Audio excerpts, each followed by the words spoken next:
Hey everybody, on today's episode of the Sibling Soirée, we're experiencing a cerebral mind game, drinking the world's first naturally blue wine by Amour Genève. This takes drinking with all your senses on a whole other level. Come try it with us. You are invited. The Sibling Soirée, get loose, come party. Know you had a long day, kick it, Munchies, never feel sorry. Hey, for living your best life, we gon' get just right. Sip fine wine, good dine, great vibes, all black biz on the rise, yeah. Hey everybody, I'm Lucinda. And I'm Eric. And welcome to the Sibling Soirée, a space where we sample and support Black-owned food and beverage companies. That's right. And guess what? Spring is upon us. Oh, spring is here! Finally! It has been a long, cold winter. We have been locked up. Now, the weather's getting nicer. Vaccines are going around. Things are opening up again. How exciting is that? It feels so good just to...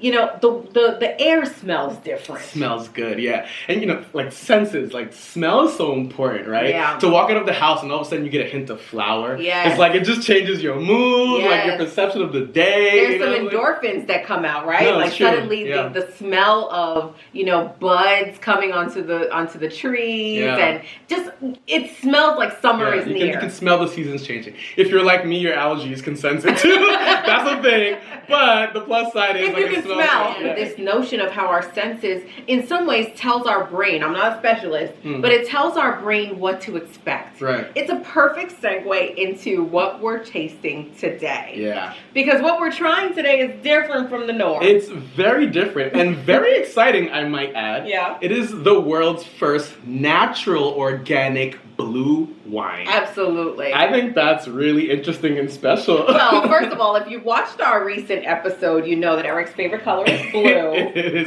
is. So we will talk about that as well. Yeah. But I think that there's something about seeing this blue, and as Eric said, it's the first natural. So there are a couple of other wines out there but I think that a lot are of blue them in color, but they use dyes and things like food that. Yeah. coloring. This is natural. So what they're doing is throughout the fermentation process, they're balancing the pH levels to maintain a natural blue color. And that's interesting because it's approved from all the organizations. Yeah.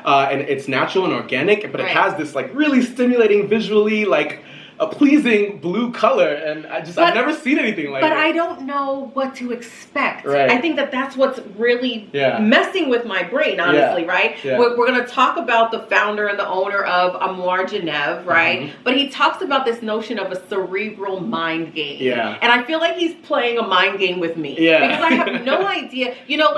I'm the type of person, I guess when marketing folks think about advertising, I'm probably I'm gullible for all of it. Yeah. If I see a super reddish color juice, I expect it to taste like fruit punch, as a kid, right? So I don't know what to expect. You're always anticipating what flavor, you're looking for the familiar. Yeah. I don't know what this is supposed to taste like. Yeah. I don't either, and that excites me though. To me, that's the level of excitement because it's something new, it's brand new territory, and that's what drives me as a foodie. It's trying something that's completely new, out of my comfort zone. Yeah. It's just a new experience. Yeah. So I'm excited about that. Yeah. So shall we try it? I think we should try it. Oh my goodness! Look, to trying new things. To trying new things. And to new seasons. Yes. Happy spring. Happy spring, Sibs. Cheers. Cheers.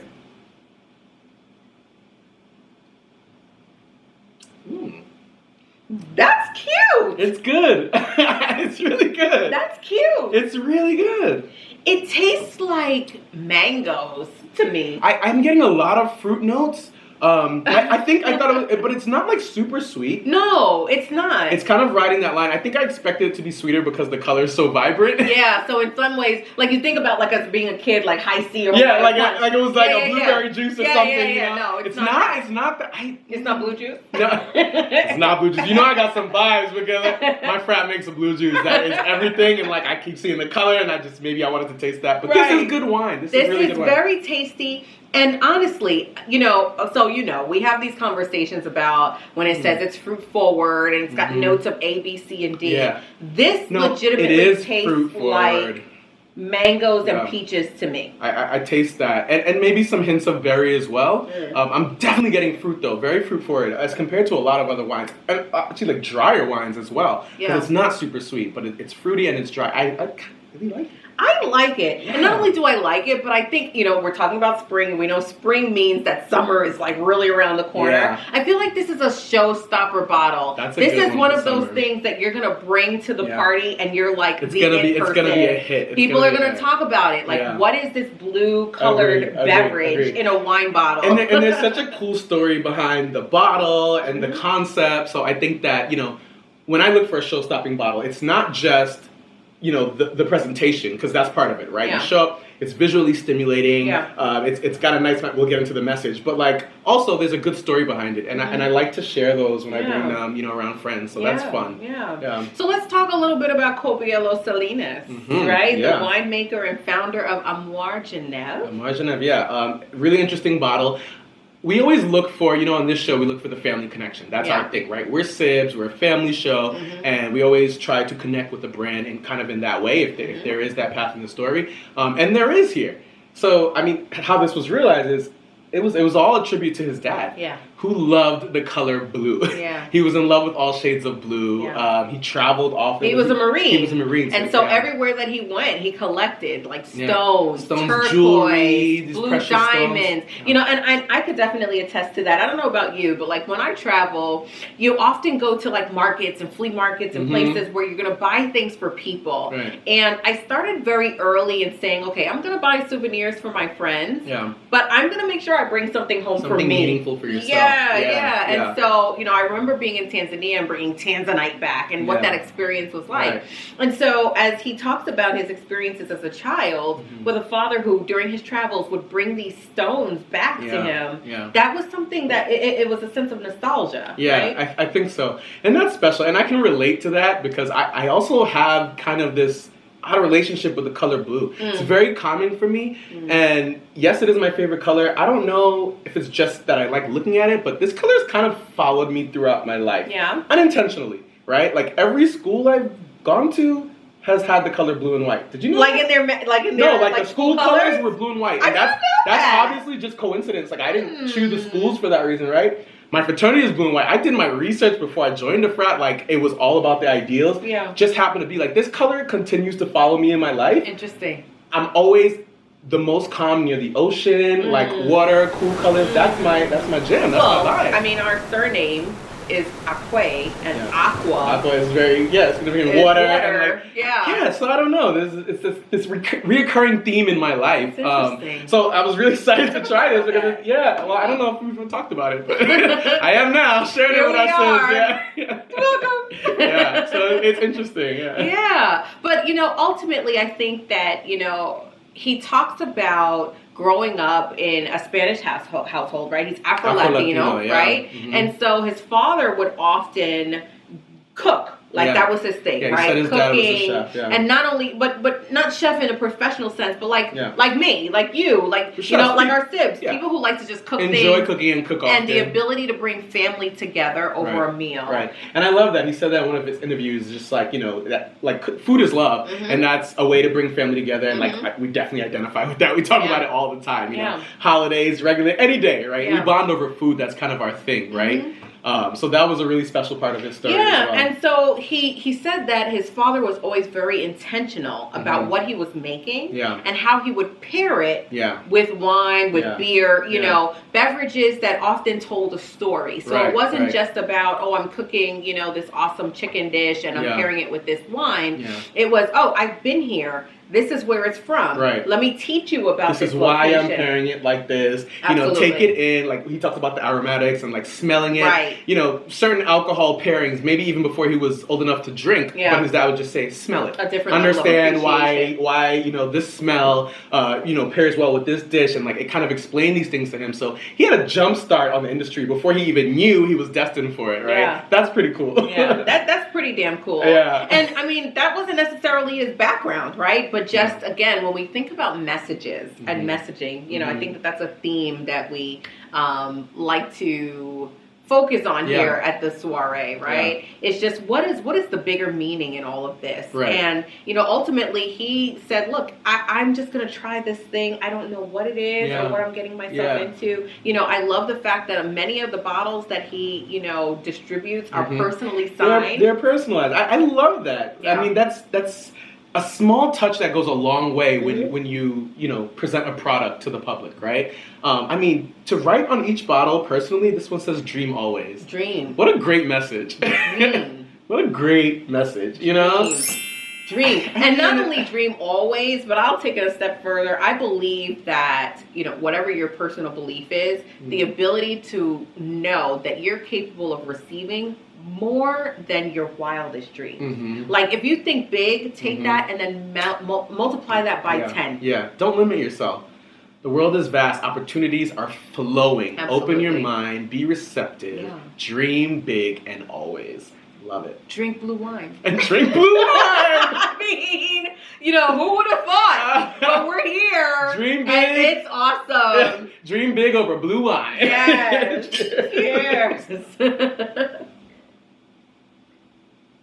So we said we would revisit the whole, sense conversation, eating with all of your senses. We always talk about this. It's so important, I think, to incorporate all your senses, when you're eating. It's such a big part of experiencing food and drinks, right? Like how it looks, how it tastes, how it smells. These are all, how it feels, texture, all these things. You literally eat with all your senses. I mean, even think about like fajitas, right? Yeah. Like when I'm at a restaurant. You can hear it sizzling from the back. Oh! Listen, it could taste horrible. Yeah. My mouth, even talking about it, I start watering, thinking about like the smell and the sound of sizzling meat. It's a total I think that's moment. why I love summer and grilling, right? Because the ability to like smell and hear when I put like fish, meat, whatever on it. Even veggies. Like I love grilling veg. Oh man, that sound is like amazing. So we definitely eat everything with our senses. I agree, and now I'm hungry. Yep. Is it pairing time? Yes. It's pairing time. Hey. Oh, let's go fast. Oh. It's only because it's summertime, like spring is coming, that means summer's coming. We're so ahead of ourselves. It's pairing time. Pairing time. Yes. Listen, we love a good pair, especially with things that don't necessarily look like the traditional pear, right? And so with these fruit notes, this light bottle, feeling like spring. I don't know about you, but like wintertime is all about being warm and fuzzy, a lot of heavy red wine. So when we talk about the alcohol that we drink during this season, right. It does change a little bit. You can definitely drink red all year. You can drink white or rosé all year. First of all, we're not about the rules, right? Yeah, no, we're all about breaking the rules, right? Like you compare a lot of different things that, we're not about the traditional rules, let's say, right? But your palate does change a little bit. Like I definitely crave lighter wines, rosés and whites in the summer because, they're less heavy. Yeah. They're great in warm weather. Stuff that can be chilled and cool. Chilled. You want that chill out. That poolside, like kind of moment. I want to be outside in my patio. Yeah. This is you serve it chilled. Look, we try things and we're like, it's okay. Oh, this is nice. We like this. No, this is a very heavily endorsed bottle right now. It's soiree approved. Soiree approved. For sure. We love this bottle. Period. It has a lighter alcohol content of 11.5. It's 11.5%. So it's one of those things that you might want to bring a couple bottles, Yeah, but the thing is, like when you're talking about summer, poolside, like that kind of thing, you're drinking out in the sun probably for a prolonged period of time. You're not really so this is a good bottle for that because you don't want to drink too much too fast. Right. This is a great like outside sipper, cook out, lay in the sun, have this chilled and enjoy it, Decently priced, about $25 a bottle. So that's not too bad either. It's a great price. But ultimately, I definitely believe that whatever you're going to pair it with for your summertime meals, whether it's a light salad, because I definitely eat a lot more salads in the summer. Salads in the summer, seafood, just like lighter in general, light, cheeses, light meats, maybe some gourmet meats if you do that. All those things are going to pair very well. And so today, we're pairing it with a crab cake. Crab cakes. One of my favorite go-tos. I absolutely love crab cakes. And it's one of those things that like isn't made great everywhere. No. So it's nice, it's special and nice to find a good crab cake, So we made crab cakes today. They're really tasty. We've had them before.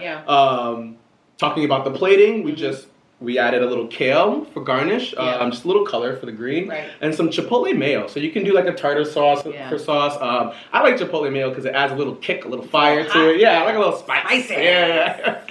So that's what we did today. And, I'm excited to Listen, I think especially with crab cakes, you don't want to put so much filler. Like, get the good stuff. I went to school in D.C. I lived in Maryland. Maryland is known for crabs. Some of the best crabs, When you're getting crab cakes, there's not a whole lot of filler. It's literally crab meat and good quality crab meat. Absolutely. And that's how it should be. Yeah.